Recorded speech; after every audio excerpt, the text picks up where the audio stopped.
Hoje, 21 de dezembro de 2020, vou gravar esse vídeo aqui esclarecendo alguns aspectos de assuntos até que eu já falei diversas vezes em outros vídeos aqui no meu canal, Seminário Crítica e Crise. Mas diante do que eu tenho visto nas redes sociais, Facebook principalmente, onde os comentários são mais alongados, eu resolvi retomar essa questão de forma bem pontuada para que se eu consigo esclarecer algumas questões ligadas ao comunismo, ao que é o comunismo, será que o comunismo acabou? E que se o que nós estamos vivendo é ou não comunismo? Muito bem. Primeiro, só pontuando algumas ideias importantes, primeiro é bom lembrar que o comunismo, quando ele é reformulado, né, na sua versão marxista, como eu já disse muitas vezes antes, Marx não inventou nada. Em essência do que seria o comunismo, ele não inventou nada. O Marx e o Engels, como eu já disse, eles vão pegar as principais diretrizes que também foram sintetizadas pelo Adam Weishaupt, um dos fomentadores da Revolução Francesa, estava pelos bastidores. E se você observar, todas as orientações do Adam Weishaupt vão estar, todas elas presentes no Manifesto do Partido Comunista, publicado em 1848 por Marx e Engels, a pedido da Liga dos Justos, que por sua vez era um braço da maçonaria. Muito bem. Dando um salto muito grande na história, nós chegamos aí no final dos anos 80 do século passado, com a ideia de que, com a queda do Muro de Berlim, o comunismo teria acabado.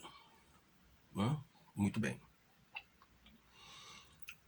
E aí eu retomo aqui, estou aqui com ele aqui, eu retomo aqui o livro do Mikhail Gorbachev, Perestroika, que talvez seja o segundo grande manifesto comunista, a depender do ponto de vista, depois do próprio manifesto de 1848. E é interessante que, apesar das propagandas feitas principalmente no mundo acadêmico, a partir do mundo acadêmico europeu, que migra para o Brasil com muita força, a influência do mundo acadêmico europeu, principalmente francês, ainda é muito grande no Brasil, alemão, francês, E em nenhum momento nesse livro aqui o Gorbachev disse que o comunismo acabou. Inclusive ele começa fazendo uma pergunta, abre aspas. O que é a perestroika? O que levou à ideia de reestruturação? Veja bem, perestroika significa, em essência, exatamente uma reestruturação, assim acompanhada da glasnost, uma reestruturação do sistema comunista, que ele admite aqui que aquele modelo leninista, stalinista, tinha entrado em crise. E que se continuasse daquele jeito, ia esgotar. E o Marx e Engels já haviam dito, em dois prefácios do manifesto, eles falam isso. Uma vez, na primeira vez Marx ainda está vivo, na segunda vez Marx já morreu, o Engels está sozinho, ele repete de novo a mesma lição do Marx. O comunismo tem que se adaptar, senão ele vai morrer. Daí porque os revisionismos, daí porque a escola de Frankfurt, daí porque tanta tentativa de readaptar. E uma coisa grandiosa que eles fizeram, grandiosa no sentido de enaltecer o sistema, foi exatamente a criação de uma segunda etapa entre a revolução sexual e a revolução política. Eu já expliquei em diversos vídeos anteriores que a revolução política ela só pode acontecer via a revolução sexual. Primeiro é desenvolvida a revolução sexual, a revolução dos instintos. As pessoas precisam odiar para revolucionar, isso inclusive é afirmado por Lenin, para que possa acontecer a revolução política. No século XX eles criaram um segundo momento entre esses dois.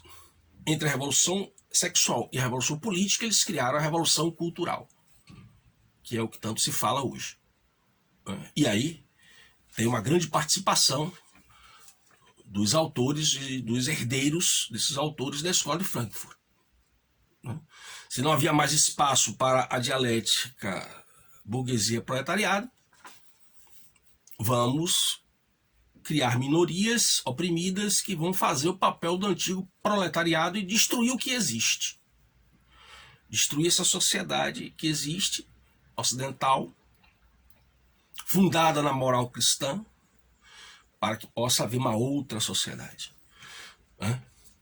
Então o comunismo ele está sempre passando por metamorfoses, no sentido de se adaptar. Então eu vou citar aqui algumas características do comunismo e não vou fazer associação com fatos concretos da realidade, porque eu quero que você, se tiver disposto ou disposta, que faça isso. Você que faça esse exercício não vai lhe custar muito. Mas eu não vou lhe dar isso na mão, não. Eu vou deixar que você escute o que eu estou dizendo e preste atenção no que está acontecendo. E veja se nós estamos ou não já a passos largos caminhando para um desfecho de um comunismo total. Como é que todo regime totalitário consegue vencer, se instaurar? Através do terror, consequentemente do medo. E esse terror, para implantar esse medo, ele precisa de algo que nós chamamos de propaganda. Não pense que essa propaganda ela está simplesmente ligada às novas tecnologias, ao nosso tempo. Não, na Revolução Francesa foi feita a mesma coisa. O que antecedeu a Revolução Francesa foi feita a mesma coisa. Com os meios que eles tinham disponíveis, jornaizinhos, panfletos, discursos, foi feita a mesma coisa. Por exemplo, por que a importância da propriedade privada e qual a relação entre a propriedade privada e a liberdade? Quando os filósofos modernos defenderam a liberdade e a propriedade privada, associaram uma à outra, era exatamente pelo fato de que, sem a propriedade privada, nós estamos automaticamente subordinados e reféns do Estado. Então, a partir do momento que a nossa propriedade privada ela é questionada, a nossa liberdade está ameaçada também. Só que aqui no Brasil se trouxe os professores marxistas, que não são poucos,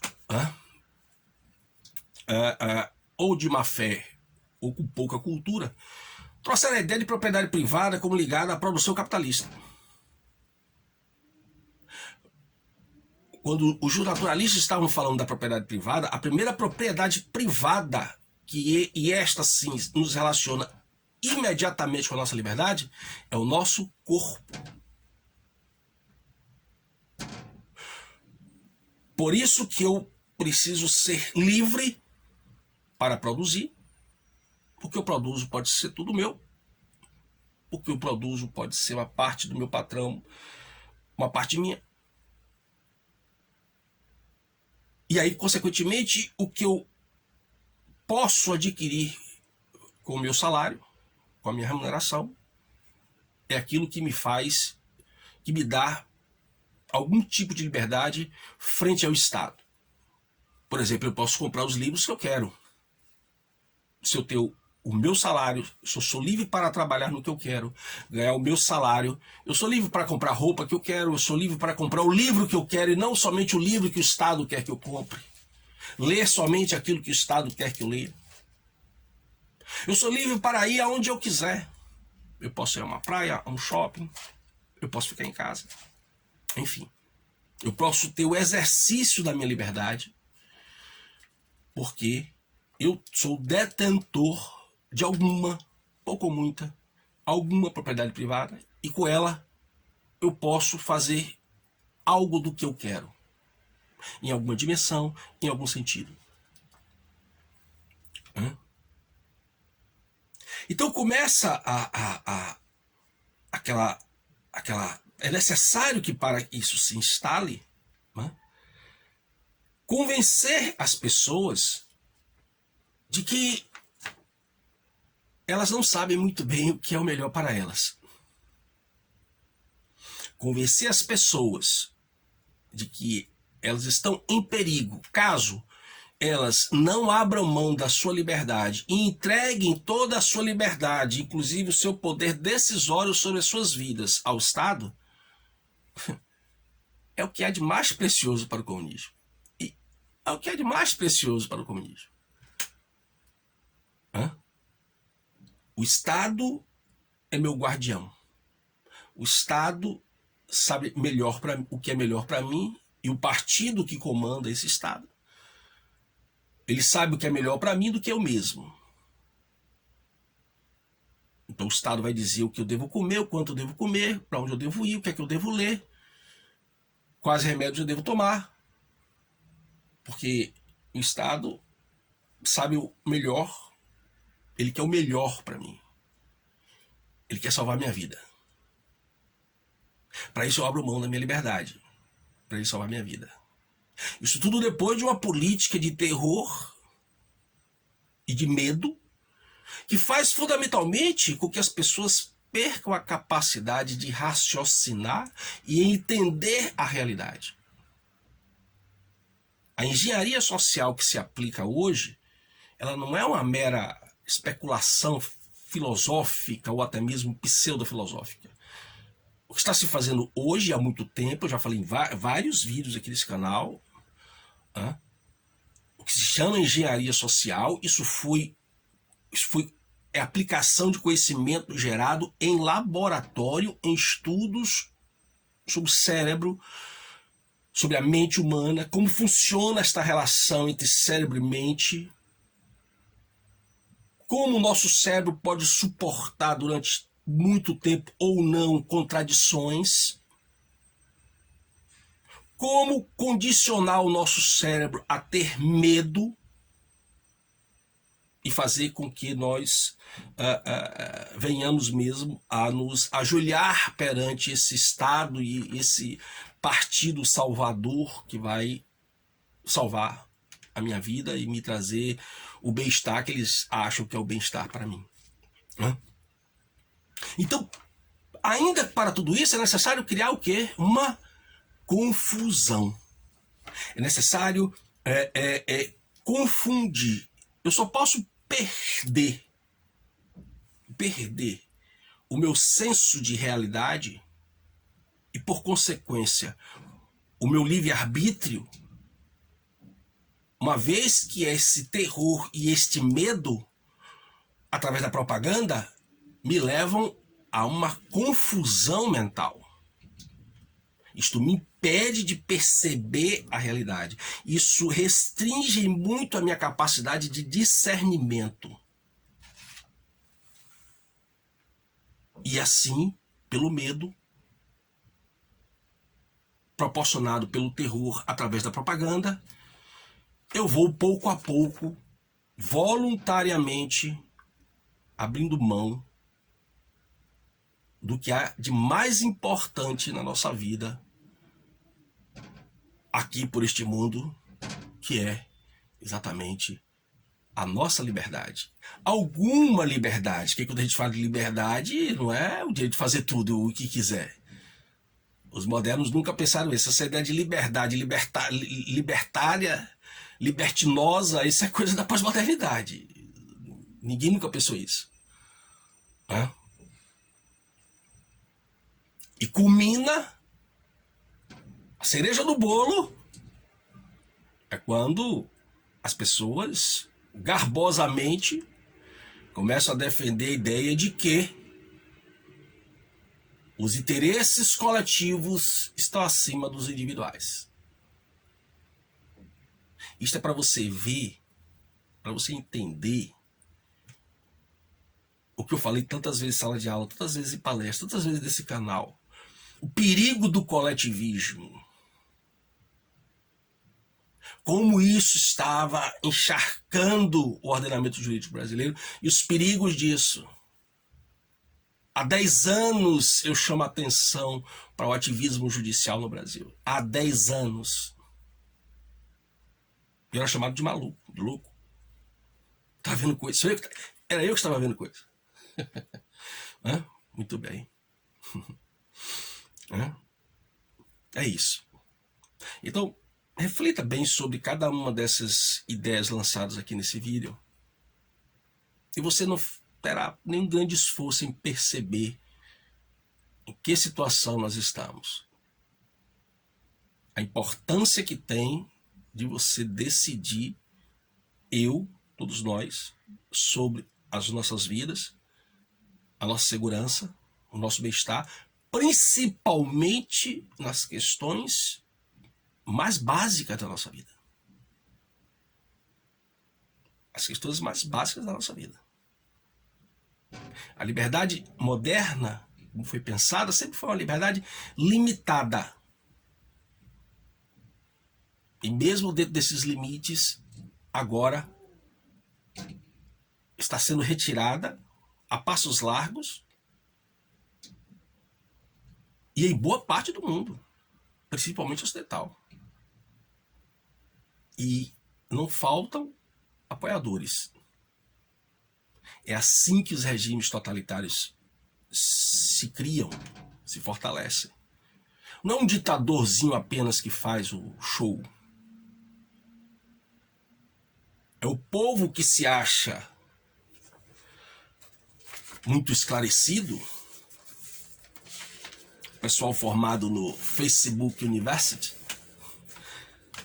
principalmente, os especialistas em tudo, são pessoas com esse perfil que legitimam, que dão sustentação a todo e qualquer regime totalitário, seja que tempo for. Muito obrigado pela sua atenção e até o próximo vídeo.